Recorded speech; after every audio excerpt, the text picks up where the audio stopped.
Jadi sudah tahu alasan kenapa dari kemarin Batu nggak sembuh-sembuh, tiap musim Batu pasti ketularan ya kan.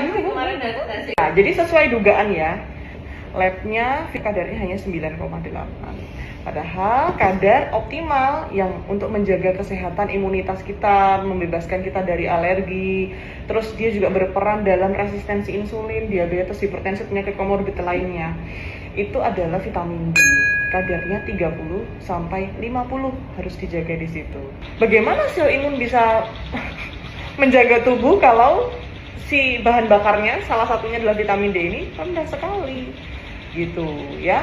Kalau ibunya kadarnya rendah, biasanya anaknya juga rendah.